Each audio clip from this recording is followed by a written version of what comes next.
ప్రముఖ నాట్యకారులు కాయలి శివకుమార్ 5వ వర్ధంతి సందర్భంగా స్థానిక దత్తాత్రేయ ఆలయం వద్ద మజ్జిగ పంపిణీ కార్యక్రమం జరిగింది. ఈ కార్యక్రమంలో శివకుమార్ సతీమణి పార్వతి మాట్లాడుతూ, ప్రతి సంవత్సరం కాయలి శివకుమార్ వర్ధంతి సందర్భంగా ఉచిత మజ్జిగ పంపిణీ ఈశ్వర్ ఆర్ట్స్ అండ్ డిజిటల్స్ ఆధ్వర్యంలో నిర్వహిస్తున్నామని, జిల్లా గ్రంథాలయంలో ఉన్న విద్యార్థులకు పెన్నులు, పెన్సిళ్లు, కిట్లు సుమారు 35 మందికి పంచడం జరిగిందన్నారు.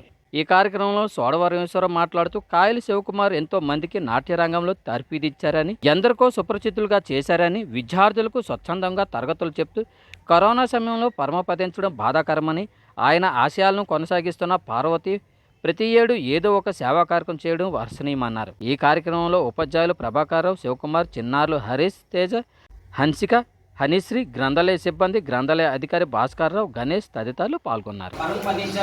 వారి సతీమణి ప్రతి ఏడు చలివేంద్రం కానీ పిల్లలకి ఏవో పంచడం జరుగుతుంది. అలాగే ఈ సంవత్సరం మన జిల్లా గ్రంథాలయంలో ఉన్న పిల్లలకి పెన్నులు, పెన్సిల్స్, బిస్కెట్స్ పంచడం జరుగుతుంది. కాయలి శివప్రసాద్ గారు ఆత్మ శాంతించాలని మనందరం కోరుకుందాం.